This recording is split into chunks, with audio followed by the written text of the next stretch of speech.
तो भाइयों आप सभी को स्वागत है एक बार फिर विवेक एजुकेशन सेंटर में। यदि आप लोग भी 7 अगस्त के दिन बिहार पुलिस कांस्टेबल का एग्जाम दे रहे हैं कोई भी पाली में, तो आपके लिए वीडियो काफ़ी इंपॉर्टेंट होने वाला है। तो आप लोग एग्जाम से पहले ये मेरा आखिरी बार होने वाला है, आप लोग इस वीडियो को प्रॉपर देख लेते हैं तो मैं आप लोगों को गारंटी देता हूँ 10 से 20 क्वेश्चन के बीच में आप लोगों को इस वीडियो से देखने को मिलेगा एग्जाम में। एग्जाम के जस्ट बाद हम आप लोगों के साथ एनालिसिस भी करेंगे, ठीक है। चलिए तो बिना लेट के, यदि आप लोग चैनल पहली बार आए तो चैनल को सब्सक्राइब, लाइक और दोस्तों के साथ ज़्यादा शेयर कर लीजिएगा। तो आप लोग पूरा वीडियो को प्रॉपर देखिएगा, ठीक है। एक क्वेश्चन में आप लोगों को 4-5 क्वेश्चन देखने को मिलेगा, इसीलिए आप लोग प्रॉपर देखिएगा। तो पहला क्वेश्चन देखिएगा, बेकिंग सोडा है सोडियम, तो आप लोग इसका आंसर नोट कीजिएगा बाइकार्बोनेट। देखिए आप लोग इसका प्रॉपर आंसर एनालिसिस करते हैं, क्या है बेकिंग सोडा का रासायनिक सूत्र सोडियम बाइकार्बोनेट है, जिसका रासायनिक सूत्र क्या होता है NaHCO3 होता है।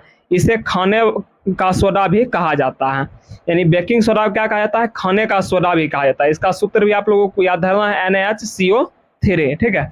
तो आगे देखिएगा आप लोग, इसका उपयोग प्रति अम्ल के रूप में, सोडा युक्त पेय पदार्थ के रूप में, अग्निशमक के रूप में किया जाता है। तो आप लोग एक पहला क्वेश्चन को देख लिए होंगे। चलिए 2 नंबर क्वेश्चन देखिएगा, आप लोग पूरा वीडियो को आप लोगों को प्रॉपर देखना है, ठीक है। तो दूसरा क्वेश्चन देखिएगा आप लोग, क्या है 2011 के जनगणना के अनुसार भारत में साक्षरता दर लगभग है, तो आप लोग इसका आंसर नोट कीजिएगा लगभग 73%। कितना? लगभग 73%। तो आप लोग पूरा वीडियो को देखिए। यहाँ पर देखिए 2011 की जनगणना के अनुसार भारत में साक्षरता दर लगभग 73% थी, लेकिन इसके अंतरिम आंकड़े के अनुसार भारत की साक्षरता दर एक्यूरेट पूछा जाएगा तो 74.04% हुआ, ठीक है। जिसमें पुरुष साक्षरता दर था 82.14% और महिला साक्षरता दर 65.46%, ठीक है। केरल का साक्षरता दर आप लोग जैसा कि जानते हैं सबसे ज़्यादा है, ठीक है, 93.91%। और सबसे कम किस राज्य का है? बिहार का 63.82%। आप लोगों को इस क्वेश्चन आप लोगों को एक क्वेश्चन देखने को जरूर मिलेगा, ठीक है। आप लोग इसको, यदि आप लोग चाहते हैं PDF लेना तो मेरा डिस्क्रिप्शन में व्हाट्सएप नंबर है, आप लोग उसे वहाँ से मैसेज करके ले सकते हैं, ठीक है। तो आगे देखिएगा आप लोग, आधुनिक लोकतंत्र के रूप में जाना जाता है, आधुनिक लोकतंत्र के रूप में जाना जाता है सामाजिक लोकतंत्र को। तो आप लोग सुनिएगा, आधुनिक लोकतंत्र के रूप में प्रतिनिधित्व लोकतंत्र को जाना जाता है। आधुनिक समय में लोकतंत्र की शुरुआत अमेरिका से हुआ। लोकतंत्र आज विश्व में सबसे लोकप्रिय शासन प्रणाली है। भारत विश्व का सबसे बड़ा लोकतांत्रिक देश है। तो आप लोग देख लिएंगे। चलिए 4 नंबर क्वेश्चन देखते हैं। आप लोग बस ध्यान से सुन लीजिए, ठीक है।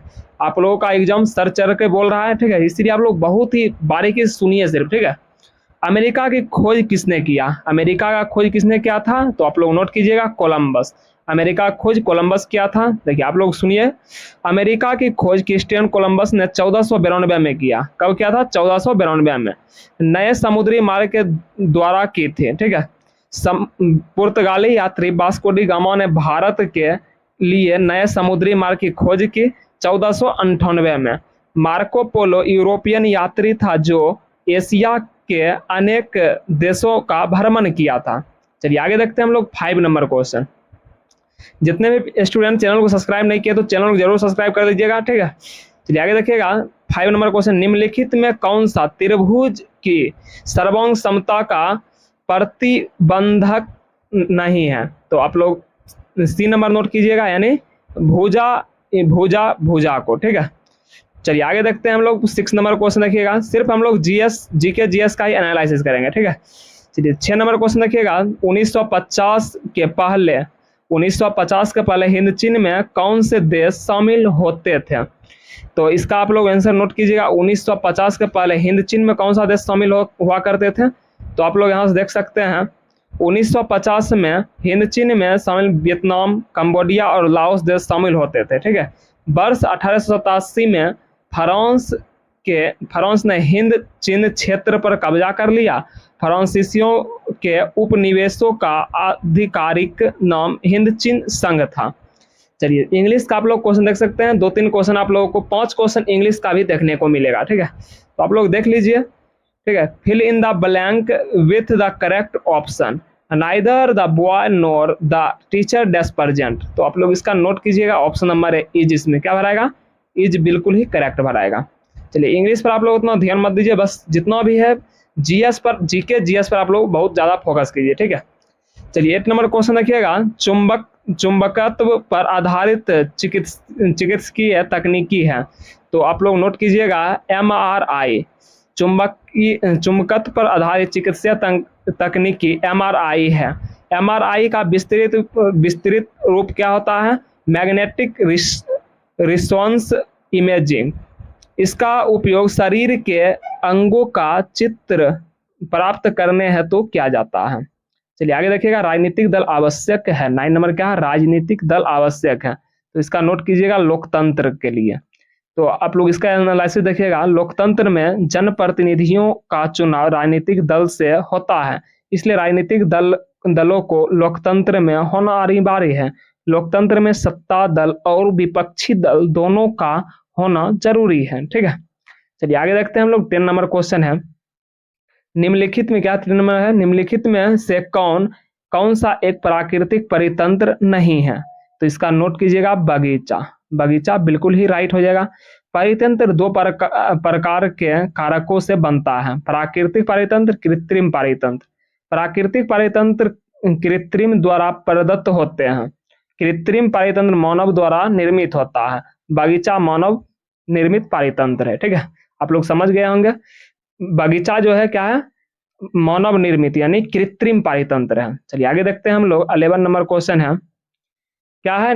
किस राज्य के क्रिकेट टीम ने 2021-22 में विजय हजारे ट्रॉफी का खिताब जीता? तो इसका आंसर नोट कीजिएगा, हिमाचल प्रदेश। हिमाचल प्रदेश ने जयपुर के सवाई मानसिंह स्टेडियम में खेले गए फाइनल में तमिलनाडु के 11 रन से हराकर अपना पहला विजय हजारे ट्रॉफी 2021-22 जीता। 2022-23 का विजय हजारे ट्रॉफी का खिताब सौराष्ट्र ने महाराष्ट्र को हराकर जीता। आप लोग ये भी देख लेंगे, 2022 और 23 का कौन जीते थे? तो सौराष्ट्र जीता था, किसको हरा के? महाराष्ट्र को हरा के। आगे देखते हैं हम लोग। 12 नंबर क्वेश्चन देखिएगा, इंग्लिश को आप लोग छोड़ ही दीजिए। ठीक है, जितना भी जीएस का क्वेश्चन है हम लोग बस उसका एनालिसिस कर देते हैं, क्योंकि बिहार पुलिस में आप लोग जानते हैं जीएस का वेटेज बहुत ही ज्यादा है। लगभग आप लोगों को 80 क्वेश्चन जीएस से ही देखने को मिलेगा, क्योंकि 20 क्वेश्चन आप लोग इधर उधर से देखने को मिलेगा, जिससे हो गया मैथ, इंग्लिश। ठीक है, तो आगे देखिएगा आप लोग, प्रतिष्ठित लोकमान्य तिलक राष्ट्रीय पुरस्कार 2021 से किसे सम्मानित किया गया? तो 14 नंबर का नोट कीजिएगा, साइरस एस पूनावाला को। तो प्रतिष्ठित लोकमान्य तिलक राष्ट्रीय पुरस्कार 2021 से साइरस एस पूनावाला को सम्मानित किया गया था। उनको यह पुरस्कार कोविशील्ड वैक्सीन का निर्माण कर कोविड-19 के दौरान महत्वपूर्ण सेवा पर हेतु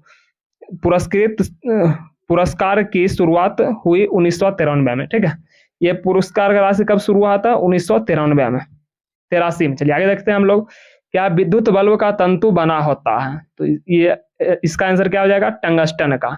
विद्युत बल्ब का तंतु टंगस्टन धातु का बना होता है। विद्युत बल्ब का आविष्कार थॉमस अल्वा एडिसन ने किया था। विद्युत बल्ब विद्युत ऊर्जा को प्रकाश ऊर्जा तथा उष्मा ऊर्जा में परिवर्तित करता है। देख लिया आप लोग। देखिए जितना भी जीएस का क्वेश्चन है, साधारण ब्याज आप लोग देख सकते हैं, कंपाउंड इंटरेस्ट यानी चक्रवृद्धि ब्याज का भी क्वेश्चन आप लोगों को यहाँ देखने को मिलेगा। आप लोग पीडीएफ ले लीजिए, वहां से आप लोग सभी क्वेश्चन को सॉल्व कर लीजिएगा। ठीक है, जितना भी जीएस का क्वेश्चन है, जीके जीएस, हम लोग उतना करवा देते हैं। ठीक है, चलिए आगे देखिएगा, तारापुर केंद्र है। तारापुर केंद्र है तो इसका नोट कीजिएगा, ऑप्शन नंबर बी यानी आणविक शक्ति का। क्या? तारापुर आणविक शक्ति केंद्र की स्थापना महाराष्ट्र में तारापुर नामक स्थान पर 28 अक्टूबर 1969 में किया गया था।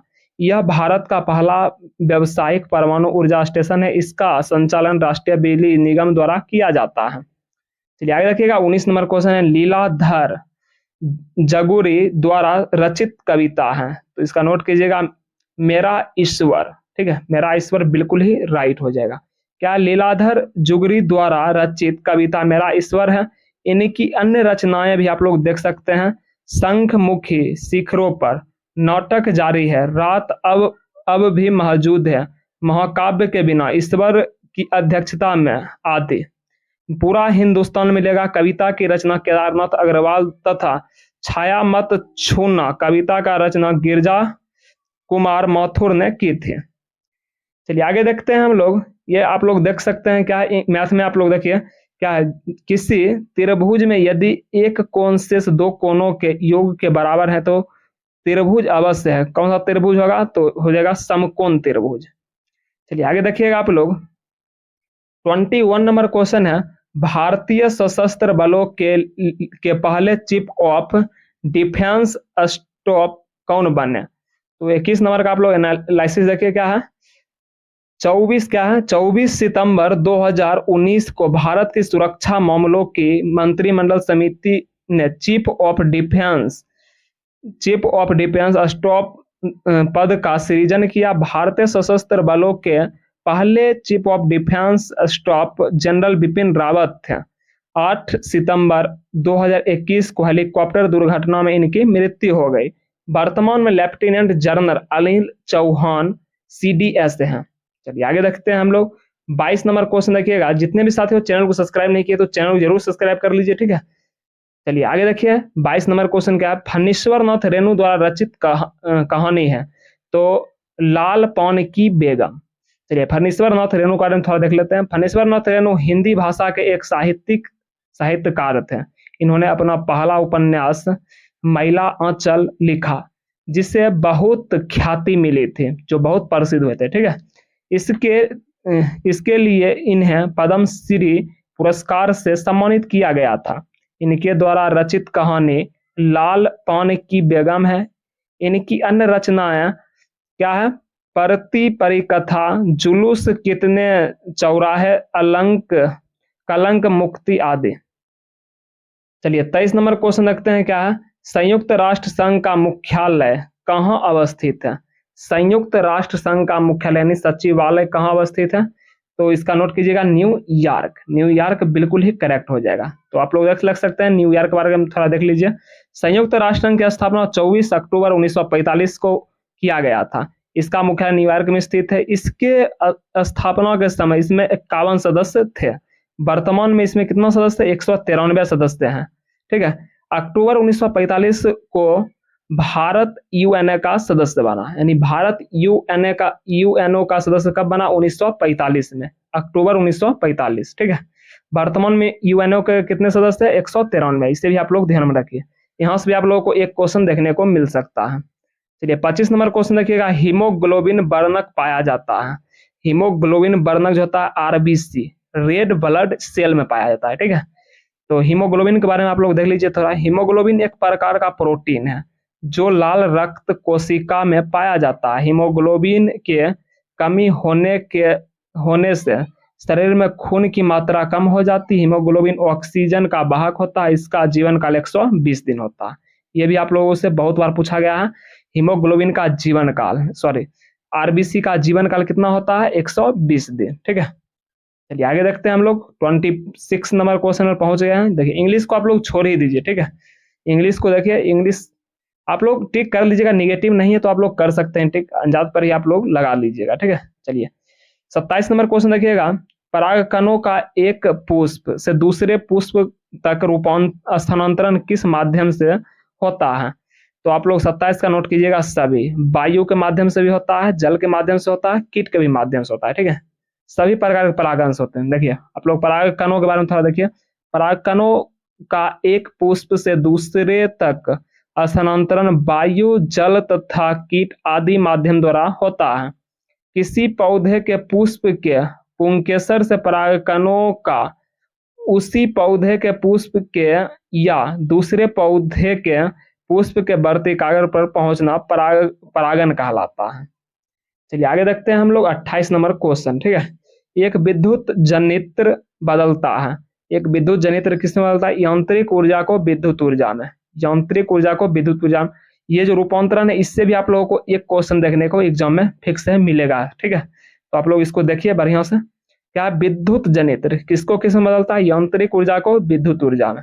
विद्युत जनित्र, जनित्र मतलब समझते हैं जनरेटर जिसे आप लोग कहते हैं, ठीक है। आगे देखिएगा, सोलर सेल बदलता है सौर ऊर्जा को विद्युत ऊर्जा में। डायनेमो बदलता है यांत्रिक ऊर्जा को विद्युत ऊर्जा में। माइक्रोफोन बदलता है ध्वनि ऊर्जा को विद्युत ऊर्जा में। लाउड स्पीकर विद्युत ऊर्जा को ध्वनि ऊर्जा बदलता है। तो आप लोग एग्जाम से पहले इस वीडियो को एक बार जरूर प्ले करके बढ़िया से देख लीजिएगा, ठीक है। चलिए आगे देखते हैं। 29 नंबर क्वेश्चन है, DI मेंडलीव को श्रेय दिया जाता है। मेंडलीव को किस चीज का श्रेय दिया जाता है? तत्वों की आवर्त सारणी के लिए, ठीक है, तत्वों की आवर्त सारणी के लिए। इसका आप लोग देखिए, मेंडलीव को तत्वों की आवर्त सारणी के निर्माण का श्रेय दिया जाता है। मेंडलीव के आवर्त नियमों के अनुसार तत्वों के भौतिक व रासायनिक गुण उनके परमाणु भारों का आवर्त फलन होते हैं। उनके परमाणु भार, आप लोग इसे भी याद धरिए, परमाणु भार क्या होते हैं? आवर्त फलन। चलिए इंग्लिश को आप लोग स्किप कीजिए। चलिए आगे देखते हैं। 31 नंबर क्वेश्चन क्या है? वर्तमान बिहार विधान परिषद का अध्यक्ष कौन है वर्तमान में? तो इसका नोट कीजिएगा, ऑप्शन अवधेश नारायण सिंह बिल्कुल ही करेक्ट है, ठीक है। तो आप लोग इसका एनालिसिस देखिए। प्रश्नकाल के समय बिहार विधान परिषद के अध्यक्ष अवधेश नारायण सिंह थे। बिहार विधान परिषद के वर्तमान सभापति देवेंद्र चंद्र ठाकुर हैं। बिहार विधान परिषद के प्रथम सभापति राजीव रंजन प्रसाद थे। तो आगे देखिएगा आप लोग, 32 नंबर क्वेश्चन है, आनुवंशिकी का जनक किन्हें कहा जाता है? तो बहुत ही हल्का क्वेश्चन है, क्या हो जाएगा? Gregor John Mendel. Option number B आप लोग टिक कीजिएगा। क्या है? थोड़ा देख लीजिए आनुवंशिकी के बारे में। आनुवंशिकी का जनक ग्रेगर जॉन मेंडल को कहा जाता है। एक पीढ़ी से दूसरी पीढ़ी में जीवों के मूल गुणों का संचरण आनुवंशिकी कहलाता है। ग्रेगर जॉन मेंडल ने मटर के पौधों का प्रयोग किया। क्या हो जाएगा? मटर का पौधा। आप लोग इसे भी याद धरिए। चलिए आगे देखते हैं हम लोग। 33 नंबर क्वेश्चन है, प्रथम विश्व युद्ध कब शुरू हुआ? तो आप लोग नोट कीजिएगा, 1900 कब से कब तक चला? 1914 से 1918 तक, ठीक है। तो आप लोग इसका एनालिसिस देखिए। प्रथम विश्व युद्ध की शुरुआत 1914 की ऑस्ट्रिया द्वारा सर्बिया पर आक्रमण किए जाने के साथ हुई। यह 4 वर्षों तक चला। इसमें 37 देशों ने भाग लिया। कितना देशों ने भाग लिया था? 37 देशों ने। प्रथम विश्व युद्ध का तत्कालीन कारण था ऑस्ट्रिया के राजकुमार आर्क ड्यूक फर्डिनेंड की बोस्निया की राजधानी सेरोजोवो ने 28 जून 1914 की हत्या कर दी थी। चलिए आगे देखते हैं हम लोग। 34 नंबर क्वेश्चन पर पहुंच गए, ठीक है।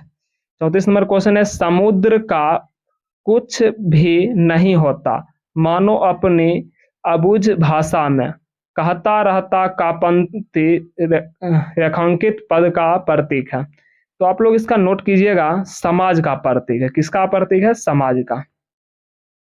चलिए आगे देखते हैं हम लोग। 35 नंबर क्वेश्चन है, खाद्य सुरक्षा का तात्पर्य है। खाद्य सुरक्षा का तात्पर्य है खाद्य उपलब्धता, खाद्य की पहुंचना, खाद्य की सामर्थ्य। तो ऑप्शन डी आप लोग नोट कीजिएगा। खाद्य सुरक्षा से तात्पर्य खाद्य पदार्थों की सुनिश्चित आपूर्ति एवं उन जन सामान्य के लिए भोज्य पदार्थ की उपलब्धता तक खाद्य की सामर्थ्य थे। इसके संदर्भ में राष्ट्रीय खाद्य सुरक्षा अधिनियम 2013 है। इसका उद्देश्य एक गरिमा जीवन जीने के लिए लोगों को वहनीय मूल्यों पर अच्छी गुणवत्ता के खाद्यान्न की पर्याप्त मात्रा उपलब्ध कराते हुए उन्हें मानव जीवन चक्र दृष्टिकोण में खाद्य और पौष्टिक सुरक्षा प्रदान करना है। चलिए आगे देखते हैं हम लोग। 36 नंबर क्वेश्चन, ठीक है। यदि आप लोग चाहते हैं इसका पीडीएफ लेना तो मेरा डिस्क्रिप्शन में व्हाट्सएप ग्रुप है, आप लोग उससे ज्वाइन होकर जरूर ले लीजिए, ठीक है। इसमें आप लोगों को 5 ईयर का, लास्ट 5 ईयर का जितना भी प्रीवियस ईयर क्वेश्चन है मिल जाएगा, ठीक है। तो आगे देखिएगा आप लोग, निम्नलिखित में कौन जुलाई 2021 को अंतरिक्ष में यात्रा करने वाली द्वितीय भारतीय मूल की महिला बनी है? तो आप लोग इसका आंसर देख लीजिएगा। सीरिया, क्या है?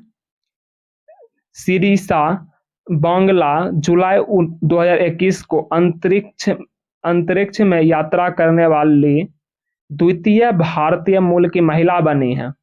पहली भारतीय मूल की महिला कल्पना चावला है। सिरिसा आंध्र प्रदेश के गुंटूर जिले में है। चलिए आगे देखते हैं हम लोग। 37 नंबर क्वेश्चन है, राष्ट्रीय मानवाधिकार आयोग की स्थापना हुई थी, किस वर्ष में हुई थी? तो इसका नोट कीजिएगा, 1993। राष्ट्रीय मानवाधिकार आयोग की स्थापना राष्ट्रीय मानवाधिकार संरक्षण अधिनियम 1993 के तहत 12 अक्टूबर 1993 को किया गया। इसके अध्यक्ष एवं सदस्यों की नियुक्ति राष्ट्रपति द्वारा प्रधानमंत्री की अध्यक्षता वाली 6 सदस्यीय समिति की सिफारिश पर की जाती है। इसके अध्यक्ष एवं सदस्यों का कार्यकाल 3 वर्ष से या 70 वर्ष की आयु तक होता है। तो आगे देखिएगा, भारत का प्रथम परमाणु संयंत्र कहाँ स्थापित किया गया? तो आप लोग इसका नोट कीजिएगा, तारापुर महाराष्ट्र में। देखिए इसका आप लोग पूरा देख लीजिए, सोल्यूशन क्या है। भारत का प्रथम परमाणु संयंत्र तारापुर महाराष्ट्र में अमेरिका की सहायता से वर्ष 1972 में स्थापित किया गया था। भारत के प्रमुख परमाणु संयंत्र हैं रावट भाटा, कहाँ है? राजस्थान में। कलपक्कम है तमिलनाडु में, केंगा है कर्नाटक में, नरौरा है उत्तर प्रदेश में, ककरापरा है गुजरात में। आप लोग इसे बहुत ही ध्यान से देखिए, एक बार और देख लीजिए। रावत भाटा कहाँ है? राजस्थान में। कलपक्कम कहाँ है? तमिलनाडु में। केंगा कहाँ है? कर्नाटक में। नरौरा है उत्तर प्रदेश में और ककरापरा है गुजरात में। चलिए आगे देखते हैं 14 नंबर क्वेश्चन। 14 नंबर क्वेश्चन देखिएगा, बैलाडीला श्रेणी किस जिले में स्थित है? तो हो जाएगा बस्तर जिला। बैलाडीला श्रेणी बस्तर जिले में स्थित है। बैलाडीला श्रेणी में क्या है? प्रचुर मात्रा में लौह अयस्क पाया जाता है। बैलाडीला वर्तमान में छत्तीसगढ़ के दंतेवाड़ा जिला में राष्ट्रीय खनिज विकास निगम के अधीन है। ठीक है, तो आप लोग पूरा क्वेश्चन को देख लिए होंगे। ठीक है, 40 क्वेश्चन हम लोगों ने इस सेट में कराए हैं। ठीक है, फिर मिलते हैं दूसरे सेट में। यदि वीडियो बढ़िया लगा तो चैनल को जरूर सब्सक्राइब कीजिएगा। आप लोगों को 20 क्वेश्चन का वादा है, आप लोगों को जरूर एक वीडियो और आएगा, आप लोग देख लीजिएगा। 20 क्वेश्चन आप लोगों को गारंटी है मिल जाएगा। ठीक है, 2 वीडियो मिला के। तो आज के लिए इतना ही, फिर मिलते हैं किसी नेक्स्ट वीडियो में।